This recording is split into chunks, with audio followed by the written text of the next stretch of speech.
এই চা বাগানগুলো যেগুলো দেখছেন এগুলো শ্রী দিলীপ বাবুর। উনি এর আগেও ব্যবহার করতেন, এই বছর থেকে পুরোপুরি প্রোডাক্ট আমাদের ব্যবহার করছে। নমস্কার। হ্যাঁ, নমস্কার। নমস্কার দিলীপ বাবু। আপনার নামটা একটু বলবেন? দিলীপ সিনহা। হ্যাঁ। আচ্ছা, আর এই জায়গাটার ঠিকানাটা? এই জায়গার ঠিকানা হচ্ছে বইকুর গোরগ্রাম, হেলাপাকড়ি। আচ্ছা, বইকুর গোরগ্রাম। হ্যাঁ, হেলাপাকড়ি। হেলাপাকড়ি। মানে এই জেসি বায়োটেকের প্রোডাক্ট কতদিন ধরে ব্যবহার করছেন এখন? এখন তো এই 1 বছর ধরে করতেছি। আগে তো আমি দিয়েছিলাম 5-6 বছর আগে, তো অত আমি বুঝতে পারিনি। তারপর এনার কথাতে আমি দেওয়া শুরু করলাম। আমি এ পর্যন্ত ফসফেট পটাশ কিন্তু দেইনি। না, উনি বাধা দিয়েছেন যে ফসফেট পটাশ কিন্তু দেওয়া যাবে না, কিন্তু আমার কিন্তু পাতা ঠিকই আছে। এইটা কোয়ালিটি পাতা হচ্ছে, কোয়ালিটি সম্পন্ন আসতেছে। আবার আমার 30%, আমার দরকার কিন্তু 30%। আমার পাতা ওয়েট আমার 3.5-4 কুইন্টাল হলে হয়ে গেল, কিন্তু আমার ওই কোয়ালিটিটা লাগবে 30। কেন? আপনি একটু ঠিকঠাক মতো করলে না, ওটা দেখবেন 42%ও হয়। আগে আমাদের এরকম 42%-এরও পাতা কাটে না। এইবার যেহেতু আমি প্রথম দিচ্ছি, হ্যাঁ, আগে তো আর দেই নাই, কাজে তো আস্তে আস্তে তো প্রসেসিং আনতে তো একটু সময় লাগবেই নাকি। আগে যদি দিয়ে আসতাম তাহলে হয়ে যাইতো, পাইলাটার মতো হয়ে যাইতো। আর একটা জিনিস, এই টেরামিস গোলটা তো আগে আমি দেই নাই, এইবার কিন্তু আমি দিছি। সেটা গোবরের সঙ্গে, অল্প গোবরের সঙ্গে মিক্সচার করে দিছি। হ্যাঁ, দেওয়াতে আমার রেজাল্ট ঠিকই আছে, কুশিটা ঠিক আছে, এইটা আর কি। ওই কুশির ওয়েটও বেশি হবে। এই এই এই জিনিসটা ঠিক আছে আপাতত।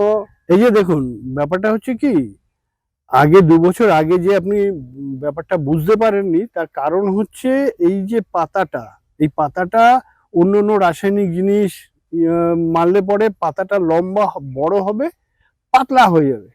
এবার আপনি যেটা বলছিলেন যে পাতা সকালবেলায় তোলার সময় এতটা তুললাম, যখন নিয়ে যাচ্ছি সে চুপসে গিয়ে, হ্যাঁ, এটা একদম কমায় যায়, একদম কমে যায়। কিন্তু যখনই আমাদের প্রোডাক্ট গুলো ব্যবহার করবেন, যেরকম তুলবেন সকালে, 3-4 ঘন্টা 5 ঘন্টা বাদে যখন নিয়ে যাবেন, ওই দেখবেন একই রকম আছে, কমে না। না, কিন্তু আপনার পাতা একদম মনে হবে যেন এই তুলে নিয়ে আসলো। তাই হয়। তার মধ্যে আবার পার্সেন্টেজটা ঠিক আছে আপনার। হ্যাঁ, এই যে কুশিটা ঠিক থাকে। হ্যাঁ হ্যাঁ হ্যাঁ, এইটা পার্সেন্টেজ যে ঠিক থাকে, হ্যাঁ, এইটা মানতে হবে। এইটা ভালো, যার জন্য ওজনেও বেশি হয়। এখন কতটা এরিয়া বাগান আপনার? আমার বর্তমান হাতে আছে, এমনি না আমার বাগান 10 বিঘা, তো 8 বিঘা আমার হাতে আছে। আচ্ছা, এই 8 বিঘাতে এখন আপনি বিঘে পিছু কত প্রোডাকশন পান? ওইটা আমার সেলফেলে দিই, পার্সেন্টেজ হিসেবে দিই। তো 30% হলে 3.5-4 কুইন্টালে হয়। আবার 25% যদি দেই তাহলে তো একটু বেশি হয়ে যায়, 5 কুইন্টাল পার হয়ে যাবে। আবার 20% দিলে তো 6-7 কুইন্টাল হয়, সেটা দিয়ে তো আমার লাভ হবে না।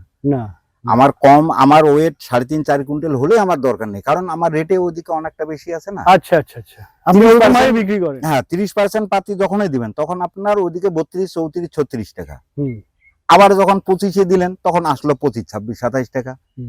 তো ওয়েটটা আমার বেশি দেখে তো আনলাম না, আমার ওদিকে ওইটাও দেখতে হবে, রেটটাও দেখতে হবে, আর পার্সেন্টেজটা ঠিক থাকে।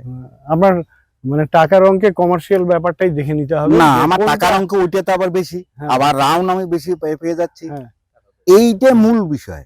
মূল বিষয় যে মানুষ যদি কাটে 6টা, আমি কাটবো 8টা। পোকামাকড়টা আমার কম আছে বলে লাভ নেই, আমার লাল পোকার উপদ্রব কম আছে। না, এখন দেখুন আবহাওয়ার কারণে বিভিন্ন সময়ে বিভিন্ন রকমের পোকার আক্রমণ তো হয়, কিন্তু আপনি যখন এই জেসি বায়োটেকের প্রোডাক্ট গুলো ব্যবহার করবেন না, তখন গাছের ভেতর থেকে নিজস্ব একটা প্রতিরোধ করার ক্ষমতা তৈরি হয়। আপনারা শুনলেন এতক্ষণ ধরে দিলীপ বাবুর বক্তব্য। উনি একটা সময় করেছিল, তখন ঠিকঠাক মতো উনি বুঝতে পারেননি। এখন নতুন করে যখন 1 বছর ধরে করছে, উনি কি সাফল্য পেয়েছেন ওনার নিজের মুখেই উনি বললেন। আপনারা যারা এই ভালো মানের পাতা পেতে চান, যেটা 30% বা 30%-এর উপরে হবে, এরকম পাতা পাওয়ার জন্য আপনারা এই দিলীপ বাবু যেরকম বললো সেরকম ভাবে আপনারা করুন। আপনাদের সাথে আমরা সহযোগিতা করব। আরেকটা জিনিস আপনাদের সিক্রেট ব্যাপার বলে দিই, যে আমাদের জেসি বায়োটেকের প্রোডাক্ট ব্যবহার করলে পেস্টের অ্যাটাক, পোকামাকড় যা চা বাগানে হয় সেগুলোর অ্যাটাক দারুণভাবে কমে যায়। তার কারণ পাতার থিকনেস মোটা হয়, পাতা চকচকে তেল মানে তেলে হয়ে যায়। এখানে পোকামাকড় বসতে পারে কম, যার জন্য তাদের বংশবৃদ্ধি করতে পারে না, সেই কারণেই কিন্তু অনেক কমে যায়। আমাদের সাথে যোগাযোগ করবেন কি করে? এই নাম্বারে ফোন করুন, স্ক্রিনে দেওয়া নাম্বারে।